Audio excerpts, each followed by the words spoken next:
Are we ready? Yes. Okay. Here we go.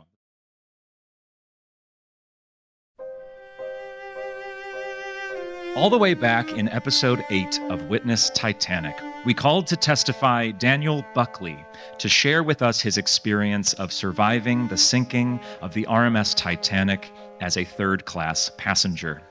As with most of our witnesses on our podcast, we were able to do this a century after the sinking thanks to the questions he answered during the United States Senate inquiry back in April of 1912. Third-class testimony of this caliber and reliability is rare. Not many third-class passengers survived, as we know. Even less spoke English, even less wanted to speak about it, even less were of any interest to a newspaper reporter, and even less were of any interest to the government. People wanted to know how managing director of the White Star Line, Bruce Ismay, escaped Titanic, what the highest-ranking surviving officer Charles Lightoller witnessed, and what newly widowed millionaire and teenager Madeline Astor had to say. What could a Norwegian immigrant possibly have to offer? Over 80 witnesses were called by the U.S. Senate. Over 90 were called by the Rec Commissioner's Court in the U.K. In all, 3 were third-class passengers. It was episode 8 of this podcast, and we were already a third of the way through the available inquiry testimony for one of Titanic's entire classes. Today, on Witness Titanic, we call another third to the stand, and for the first time on Witness Titanic, that survivor will testify in front of a live audience.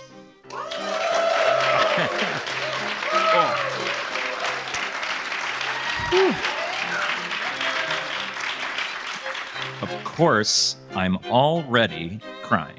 Okay. Woo.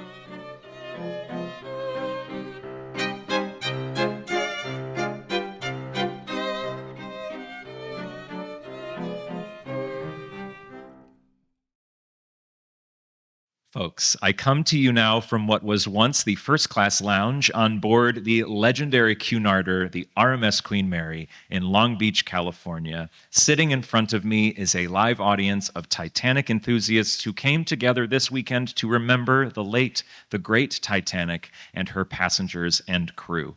It has been a whirlwind of a weekend. Have we had fun so far?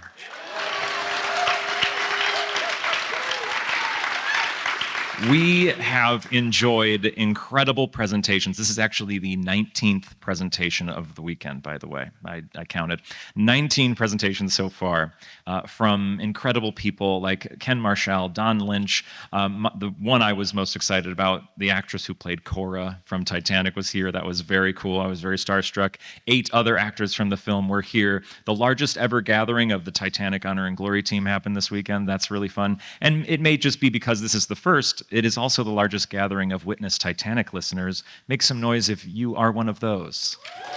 Yay! Thank you. Well, of all the events this weekend, including the real-time sinking that we will be broadcasting tomorrow night from this very vessel, recording this 40th episode of Witness Titanic has been what I have looked forward to the most. The live element, of course, to share testimony with all of you, my favorite thing in the world, but also because of who we are calling to testify. I have been saving this gentleman for a special occasion, and it doesn't get more special than this. So with that said, as your chairman, I say we get started. We are lucky, very lucky, that today's witness was asked to testify. But what were they asked? Were they asked about boarding in Southampton? Were they asked about the New York incident? Were they asked about what was it like to live in third class? Of course they weren't asked that. They weren't asked very many questions at all, even though they were brought all the way in to testify. The only reason these 3 third-class passengers were asked to testify was because of a rumor. There were rumors already circulating at the time that during the sinking, third-class passengers were, say it with me, trapped like rats. They were held back by gates. They appeared on the boat deck in the final moments of the sinking, as described by Colonel Archibald Gracie, as a mass of humanity. All right. I was wondering if anybody would do it. Oh, that's so great. Humanity. That's right. We had him on the podcast, so you had a leg up if you're a listener. Now, when we called Daniel Buckley back in episode 8, he walked us through everything. He seemed to suggest that the only gate he was aware of being restrictive were those little stomach-high gates found at the top of the stairs leading from the aft well deck, something that someone could easily climb over. And he remembered a steward threw a third-class man back down into the well deck, and that third-class man ran back up and chased that steward away, and maybe they had a good laugh about that. And then the rest of the third class just walked through the gate when it was time to go up. Not quite the James Cameron style experience that we have seen on the big screen, and perhaps that the US Senate was expecting to hear from Daniel. But this is only one person's account. So like the inquiries before us, we should check at least one other third class passenger, and maybe to be doubly sure, we could go beyond these inquiries and find a third class passenger who also gave an interview decades later that could provide added context. Daniel Buckley died very soon after Titanic, sadly fighting in World War I. He was not able to grow old, think about this disaster, and tell more stories. So today's witness not only grew old, he grew very old. He gave multiple TV interviews that many of you have probably seen, but he also gave one other interview, a radio interview that was recorded, forgotten about, and is, to the best of my knowledge, not very well known in the Titanic world. I have sent this recording to people, and I have yet to find someone who has heard it before. So using that recording, but mostly using his US testimony, I now call to the stand third-class passenger Olaus Abelseth. Before we get to know our witness, I'm going to bring out a little help for this episode. I've never done this on the podcast, but today I do think it is necessary. Please welcome to the pod to serve as our U.S. Senator, my co-host of Titanic Weekend 2026, Paul Carganilla.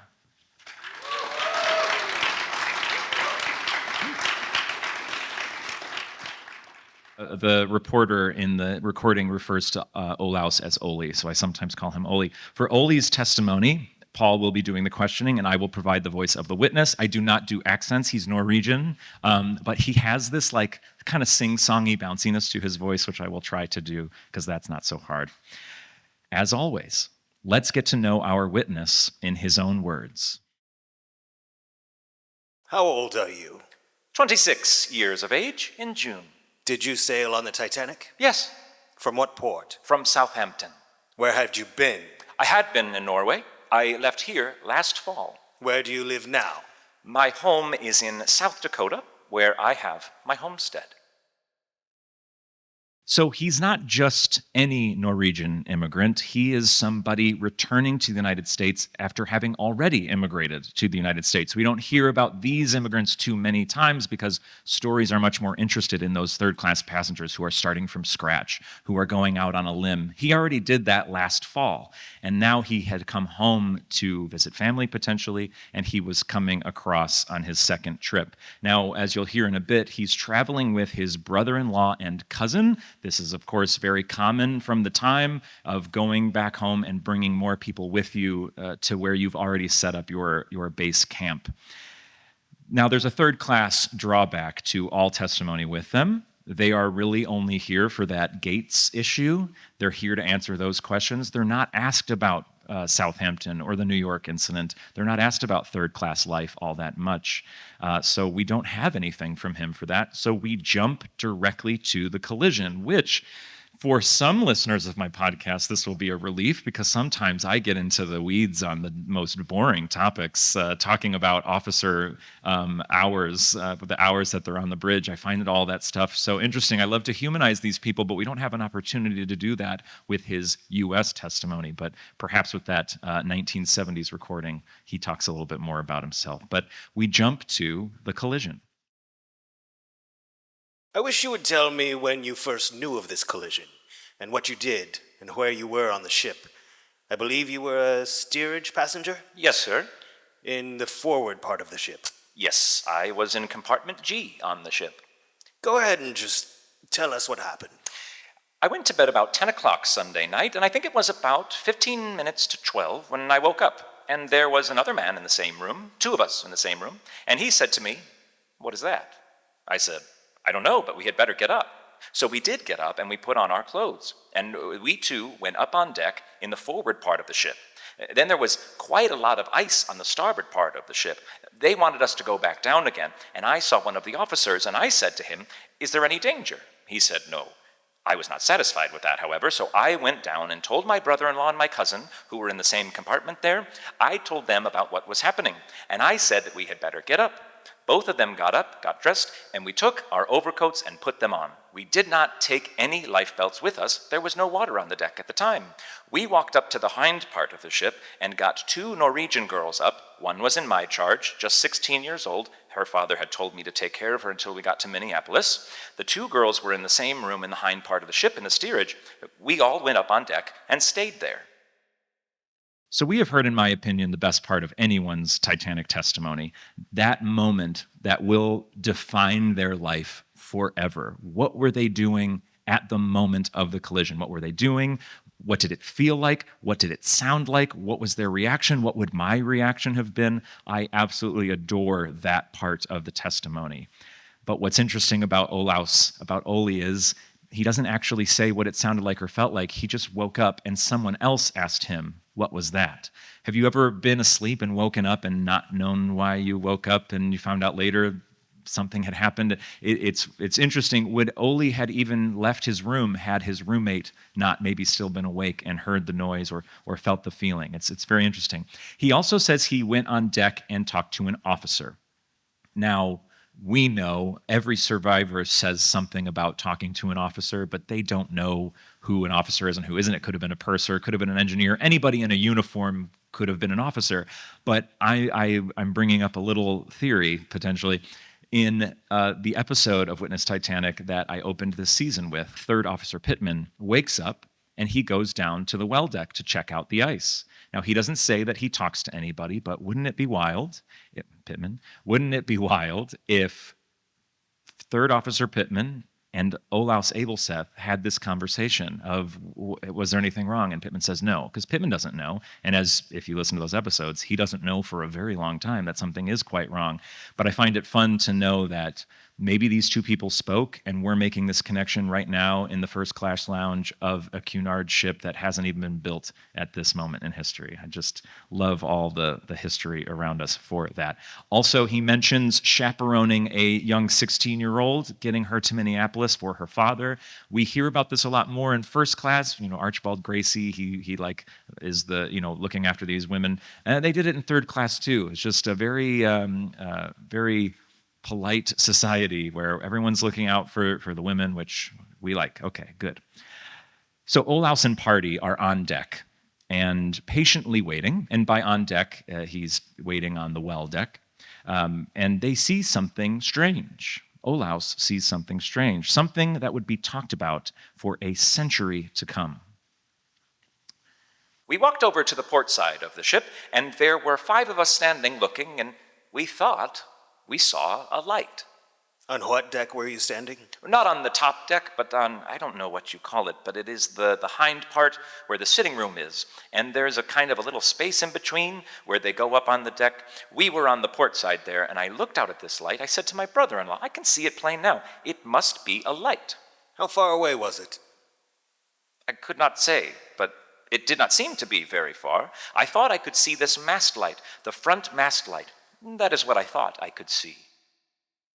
So we know he is seeing what many survivors describe, the mystery ship, potentially the Californian, that whole discussion. But what I find so fascinating about him seeing this, he is not an officer. He is not a trained man of the ocean.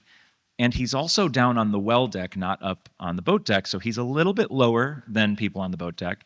And even he can see a light, and even he thinks it's a ship. He's not mistaking it for maybe it's a star, maybe it just goes to show potentially how close this mystery ship really was, that some third-class man low on the well deck goes, that's a ship. No question, not even like, maybe that could be. He sees a ship, and that just, for me, really brings home how close that ship may have been. And so now we have reached Oli's main purpose, the gates. See how quickly they get to the gates. They ask him a couple questions. Collision, great. Oh, you saw a light? No further questions. Let's move on to the gates.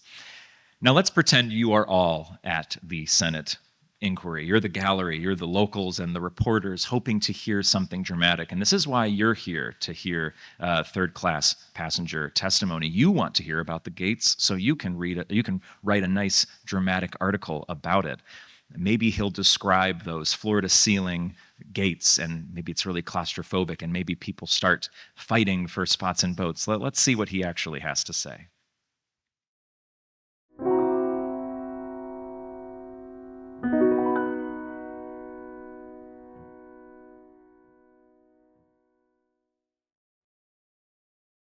A little while later, there was one of the officers who came and said to be quiet, that there was a ship coming. That is all he said. He did not say what time or anything. That is all he said. There were a lot of steerage people there that were getting on one of these cranes that they had on deck that they used to lift things with. They can lift about 2.5 tons, I believe. These steerage passengers were crawling along this over the railing and away up to the boat deck. A lot of them were doing that. They could not get up there any other way. This gate was shut. Was it locked? I do not know whether it was locked, but it was shut so that they could not go that way. A while later, these girls were standing there, and one of the officers came and hollered for all the ladies to come up on the boat deck. The gate was opened, and these 2 girls went up. We stayed a little while longer, and then they said, "Everybody." I do not know who it was, but I think it was one of the officers that said it. I could not say that, but it was somebody that said, "Everybody." So he's clearly describing cargo cranes on the aft well deck that third-class passengers are climbing on top of, and he's therefore referencing the gate right there, which is that same gate that Daniel Buckley described. And what really kind of confuses me is that this gate was shut, a gate that you can climb over, and a gate that he doesn't even know if it's locked, and people are choosing to climb the cargo cranes to get up to the boat deck. And in my brain, he's talking about climbing the cargo cranes on the well deck up to B deck because there are ladders that get up the rest of the way. But the thing that I'm wondering is, are these people choosing to climb the cargo cranes to get around the crew that are just standing by the gate and keeping people down? Maybe the gate's not locked, but they're just sneaking their way up another way. Who knows? So to leave no room for doubt, and thank God they ask him a little bit more on this and they don't move forward. This is from later on in his testimony. Do you think the passengers in the steerage and in the bow of the boat had an opportunity to get out and up onto the decks, or were they held back? Yes, I think they had an opportunity to get up. There were no gates or doors locked or anything that kept them down? No, sir. Not that I could see. You said that a number of them climbed up one of those cranes. That was on the top deck after they got onto the deck. That was in order to get up to this boat deck. Onto the top deck? Onto the top deck, yes. But down where we were, in the rooms, I do not think there was anybody that held anybody back. You were not under any restraint? You were permitted to go aboard the boats, the same as the other passengers? Yes, sir. Do you think the steerage passengers in your part of the ship all got out? I could not say that for sure, but I think most of them got out. Did that part of the ship fill rapidly with water? Oh, yes. I think that filled up, yes. There was a friend of mine that told me when he went back for something he wanted, and then there was so much water there that he could not get back to his room. So pretty definitive there. What he is being careful to clarify is that when he says the top deck, he's talking about the well deck, the top deck for third class, that no one was held back from that. No one was down below in the rooms, in the hallways, in gates, being trapped down there. They're all able to get up to the open air well deck, but it's getting up into the first and second class that they're struggling to do, and that some people are choosing to go up a cargo crane instead. So it's a really interesting clarification to make. Trapped like rats, maybe a little bit, but not as we have often seen depicted. So Olaus's charge, this young 16-year-old, she has been long since gone up onto the boat deck. Now we jump to much later in the sinking. He and his cousin and his brother-in-law have now reached the boat deck because an officer came down and said, everybody's allowed up now. What was it like to arrive on the boat deck with most of the boats already gone? We went up. There were no more boats on the port side, so we walked over to the starboard side of the ship, and just as we were standing there, one of the officers came up, and he just walks by and he says, "Are there any sailors here?"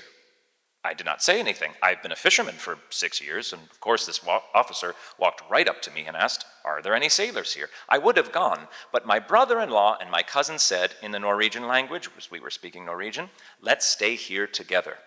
I do not know, but I think the officer wanted some help to get one of these collapsible boats out. All he said was, "Are there any sailors here?" I did not say anything. Then we stayed there, and we just stood there. We did not talk very much. So Oli has an opportunity to help and potentially escape the ship, something that Arthur Puchin would also be offered, and he would take as a yachtsman, and he would descend the falls into the lifeboat, a very famous story. Here's third-class passenger Olaus Abelseth. He could possibly save his life by volunteering, but he chooses to stay with his family because we have to remember nothing is really wrong yet. Even with most of the boats gone, there's no panic. People still think everything's okay. So imagine you're with your family, and you have an opportunity to separate from them in a pretty hectic time. Like, nothing's wrong, but I'm certainly not going to separate from the only two people I know who speak my language.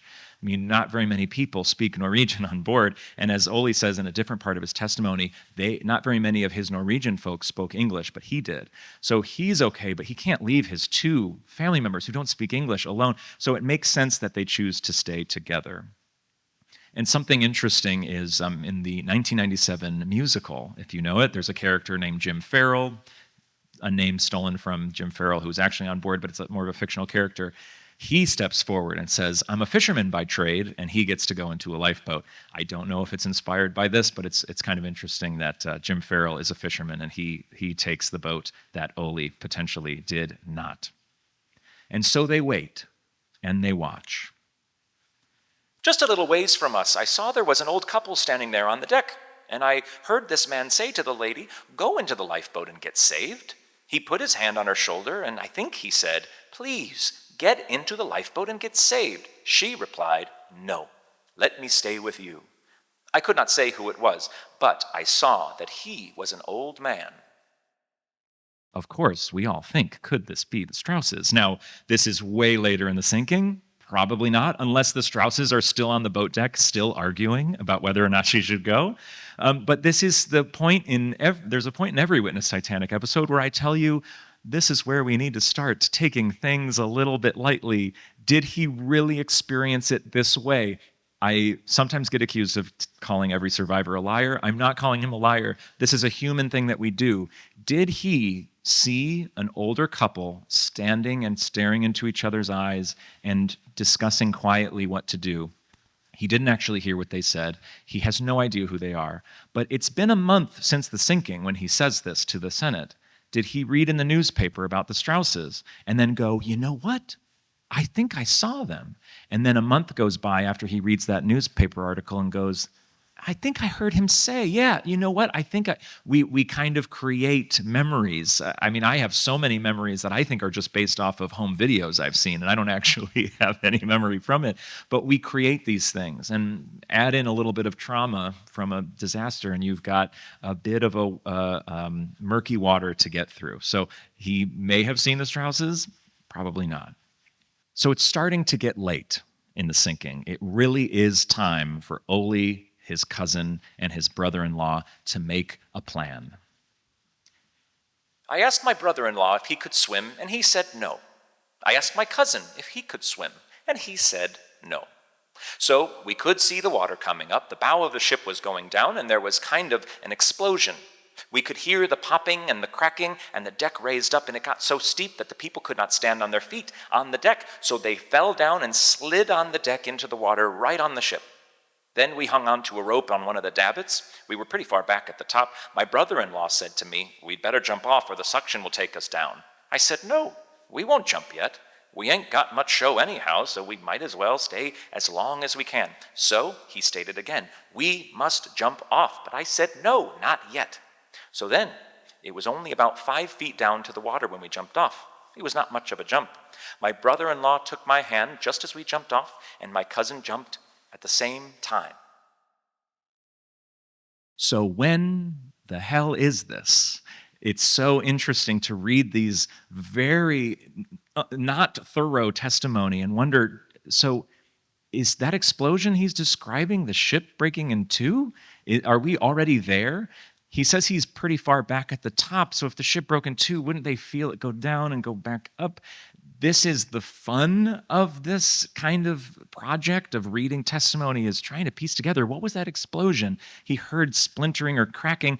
He must be talking about the ship breaking in two, but he doesn't mention the lights going out, and he never says anything about the ship breaking in two. So it's sort of this fun bit of investigation that you kind of do in your head. They waited for them to get about 5 feet away from the water, but he's at the aft end. So is he jumping off Titanic in her final seconds in pitch black darkness? Who knows? The chaos, the sudden lack of vision, and the adrenaline and the trauma that they are experiencing makes many of accounts like this absolutely impossible to decipher. So let's do some math here. At about this time in the sinking, inside the 18 successfully launched lifeboats, there are roughly 660 survivors, give or take. This leaves Olaus Abelseth and around 1,550 others left to jump into the ocean and make a go of it in the water. Of this 1,550 individuals in the water, only about 50 are going to make it to Carpathia with quite a story to tell. So we have a true escape from a sinking ship on our hands. On Witness Titanic, we interview a lot of survivors. Most of them get into a lifeboat. It's rare that we get to talk to somebody who was fully submerged in that icy Atlantic water. How on earth does Olaus Abelseth end up as one of those lucky few? When he came into the water, I think it was from the suction, or anyway, we went under, and I swallowed some water. I got a rope tangled around me, and I let loose of my brother-in-law's hand to get away from the rope. I thought then, I am a goner. That is what I thought when I got tangled up in this rope. But I came up on top again, and I was trying to swim, and there was a man, lots of them were floating around, and he got on me, and he got around my neck like that, and pressed me under, trying to get on top of me. I said to him, let go. Of course, he did not pay any attention to that, but I got away from him. Then there was another man, and he hung on to me for a while, but he let go. Then I swam. I could not say, it must have been for about 15 or 20 minutes. It could not have been over that. Then I saw something dark ahead of me. I did not know what it was, but I swam toward that, and it was one of those collapsible boats. When I got on this raft or collapsible boat, they did not try to push me off, and they did not do anything for me to get on. All they said when I got there was, don't capsize the boat. So I hung on to the raft for a little while before I got on. Some of them were trying to get up on their feet. They were sitting down or lying down on the raft. Some of them fell into the water again. Some of them were frozen, and there were 2 dead that they threw overboard. I was continually moving my arms and swinging them around to keep warm. There was one lady aboard this raft, and she got saved. There were also 2 Swedes and a first-class passenger. I believe that is what he said, and he had just his underwear on. I asked him if he was married. He said he had a wife and child. There was also a fireman named Thompson on the same raft. He had burned one of his hands. Also, there was a young boy with a name that sounded like Volunteer. He was at St. Vincent's Hospital afterward. Thompson was there too. We did not talk very much, except that we would say 1, 2, 3, and scream together for help. Wild. So he does not identify the boat that he is in, but based on who he is describing, we can figure it out for ourselves. He says one woman was on board. He says someone named Volunteer. Well, there is a survivor named William McIntyre. Perhaps that's who he's talking about. There is a fireman, John Thompson. And if you put all those facts together and decide that that one woman is Rhoda Abbott, Olaus Abelseth has found collapsible lifeboat A. So Olaus has happened upon the last lifeboat you would want to happen upon. Collapsible A, as many in this room know, did not have time to be launched. It had to float away in the final moments, and they couldn't get the canvas sides up, so everyone in that boat was essentially partially submerged for the entire evening. What a terrible night ahead for him and everyone in this boat. Was this collapsible boat that you were in filling with water? There was water on the top. Were you on top of the overturned collapsible boat? No, this boat was not capsized. We were standing on the deck. It was this little boat, and the canvas was not raised up. We tried to raise the canvas up, but we could not get it up. We stood all night in about 12 or 14 inches of water on this thing, and our feet were in the water all the time. I could not say exactly how long we were there, but I know it was more than 4 hours on this raft. The same boat I was telling about... The sailboat? Yes. The boat sailed down to us, took us aboard, and took us into the Carpathia. I helped row into the Carpathia. Did you see any icebergs on that morning? We saw 3 big ones. They were quite a ways off. Do you know how many people were there in that lifeboat that you were in? I could not say for sure, but there must have been 10 or 12. There was one man from New Jersey that I came in company with from London. I do not know what his name was. I tried to keep the man alive, but I could not make it. It was just at the break of day, and he was lying down, and he seemed to be kind of unconscious. He was not really dead, and I took him by the shoulder and raised him up so that he was sitting up on this deck. He was sitting on a seat? He was just sitting down right on the deck. I said to him, "We can see a ship now. Brace up." And I took one of his hands and I raised it up like that. And I took him by the shoulder and I shook him. And he said, "Who are you?" He said, "Let me be. Who are you?" I held him up like that for a while, but I got tired and cold. And I took this little piece of small board, a lot of which was floating around there, and I laid it under his head on the edge of the boat to keep him from being in the water. But it was not more than a half hour or so when he died. Were the 3 relatives of yours from Norway lost? Yes, they were lost. You never saw them after you parted from them at the time you spoke of? No, sir. That is all. We are very much obliged to you.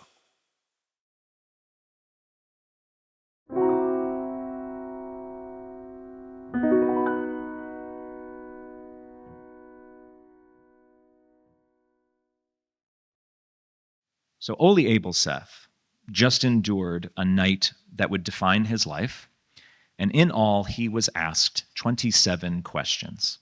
Now, usually in prep for this podcast, I go through the pages and pages of questioning. I pull out the most essential pages so it fits into a 35 to 45-minute episode. Not today. While I did trim a few of his responses, because he gets a little off topic at certain points and repeats himself a lot, you heard all 27 questions. Imagine you having a Titanic survivor in front of you, and you just heard what you just heard, and your reaction is, "Okay, thank you. Next, please." It's maddening to know how much more he could have told us. Well, luckily for us, witnesses at the US and UK inquiries also gave testimony in the weeks and decades to follow. Some of it is even recorded, audio and video. As I mentioned earlier, Oli was no stranger to an on-camera interview, but we usually don't focus much on those sources for my podcast because, as my listeners know, letters and memoirs aren't under oath. Newspaper accounts are always touched up by the papers. The recordings from decades after the disaster may as well be a large game of telephone. Who knows how much those memories can be relied upon? Well, for the first time on Witness Titanic, we are actually going to take a look at a transcript of a 1974 audio recording of Olaus Abelseth recounting this disaster to a local news station. We will take his words with a grain of salt. However, it has been 52 years since the disaster when he gives this interview, but there are a few details that I think are really worth learning from if compared with the testimony that we just heard. This recording fell into my lap a few years back from a non-Titanic person. I've not been able to find anybody who can tell me where this is from or if they've heard it before. It's probably because the recording is very poor. His accent is very thick.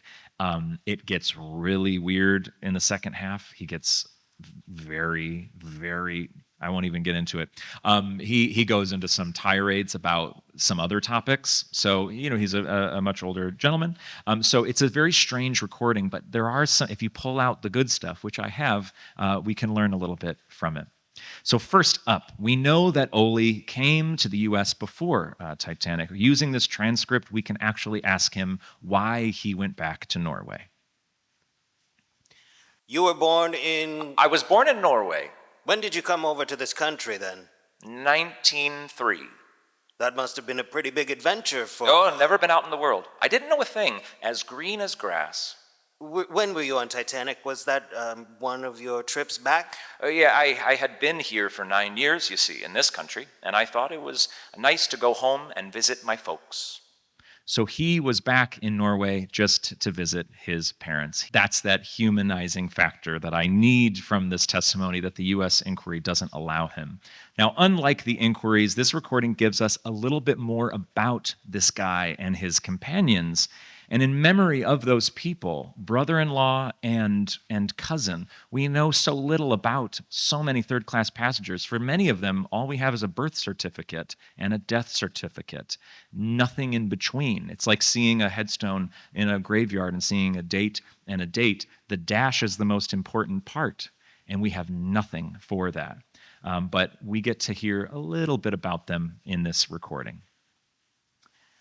There was 2 neighbor girls who wanted to go along, and I had a brother-in-law, a man about 26 or 7, and a cousin that was 20 years old, and another friend of ours, so it was 6 of us in this company to come home. So I thought it would, they advertised this here, so much about this wonderful ship, Titanic. So we started out from Bergen, Norway, you see, and coming to Liverpool, and from there, of course, across through London and into Southampton in England. So there, you see, we boarded the Titanic in Southampton. So we heard earlier his story about the third-class gates, as he described it in May of 1912. How about 52 years later? I went down and they locked up the doors so that nobody could get up there.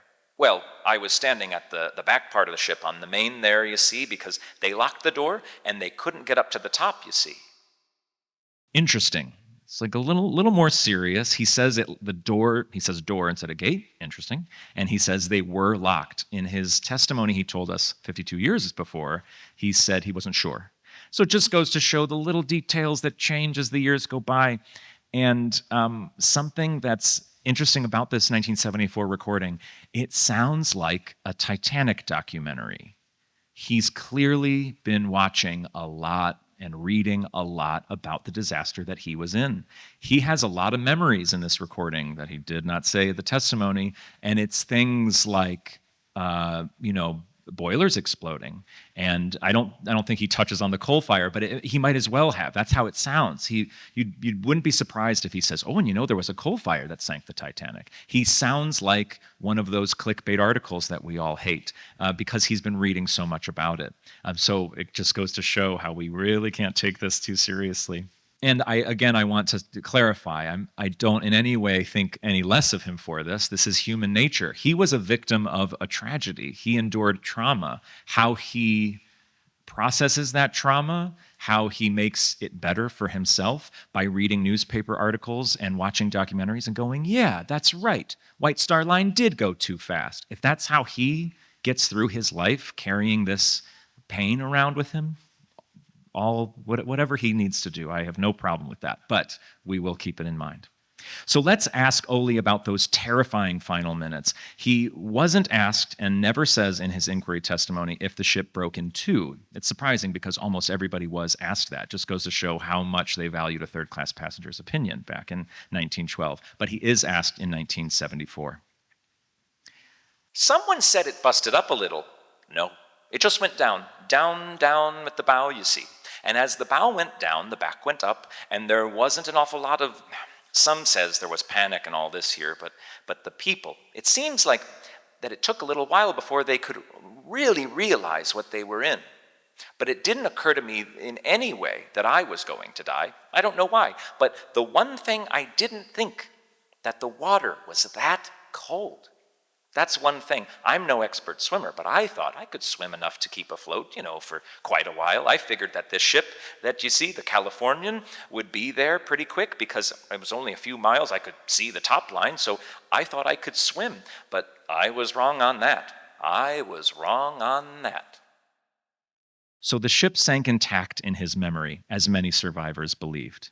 He says there was no panic at the end, as many survivors said. And he thought he could swim to the Californian. Not very many survivors said that I know of.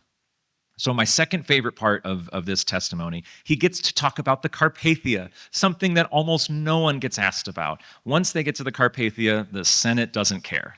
It's over. But he is asked about it, so we get a little more of the story.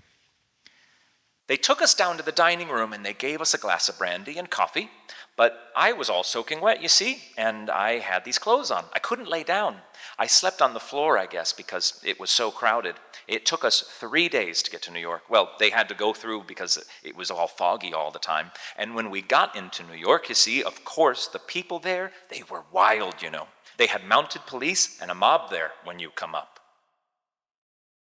One wonderful thing about this recording is it also allows us to give at least one of his companions a proper end to his story.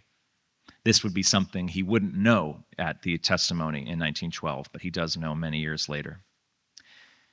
They found my brother-in-law's body, but not my cousin's.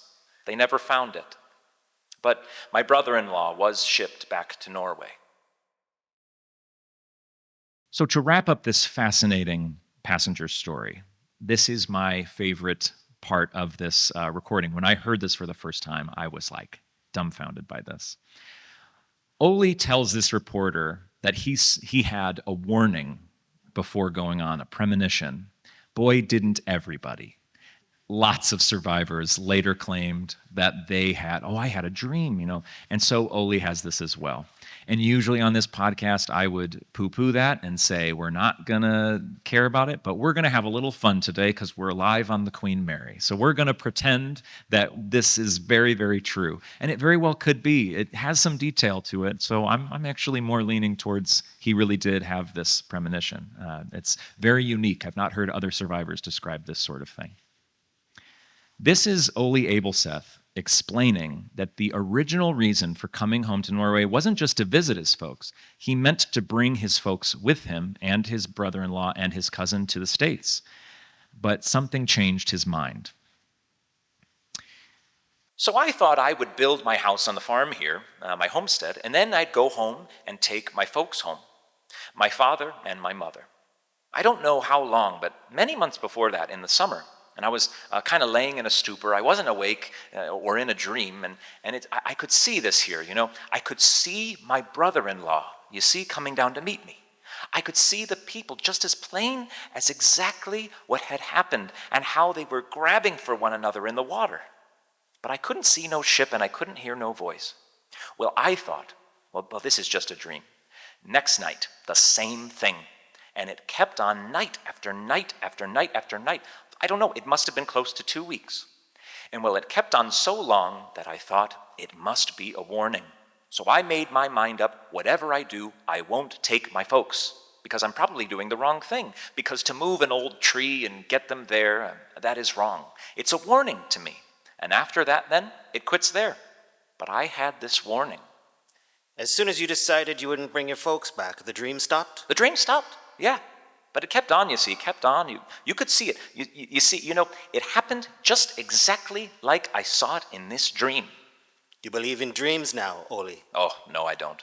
You don't? No, I don't believe in dreams. This wasn't an ordinary dream. This was a warning. But I believe in the God Almighty. I do that. And I actually believe, my opinion, is that this here ship went down in counter to this here. What they said, that there is not even God can sink it. Olaus Abelseth boarded Titanic, already giving him just a 32% chance at survival. He was Norwegian, which lowers his chances to 26%. He was a third-class passenger, which lowers it to 25%. He was a third-class man, which brings him all the way down to 8% chance of survival. He did not board a lifeboat on Titanic and ended up in the water. 3% chance of survival. And most unlikely of all, he was asked to speak in front of the U.S. Senate, something only 2% of third-class passengers were asked to do. So, what we have just witnessed today was arguably the most unique and unlikely survivor testimony from the entire Titanic disaster. Folks, this has been a joy to share survivor testimony, my favorite thing in the world, with all of you at home, but also with everyone here today on the Queen Mary.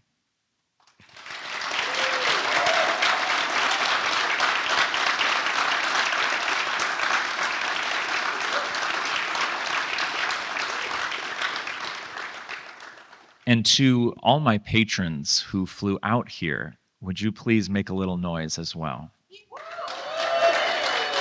I could cry. I could cry. I'm your chairman, James Penca. Be kind to each other, Titanic community. Please join me next time when we reconvene our inquiry and continue our endless attempt to witness Titanic ourselves. Thank you.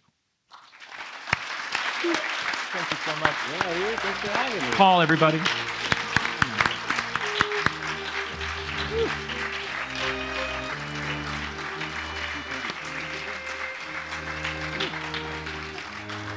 How did we do time-wise? I did that pretty quick, yeah. Oh, I could have done so much more. No, but now we're back on schedule. Well, now we're back on schedule. Yeah.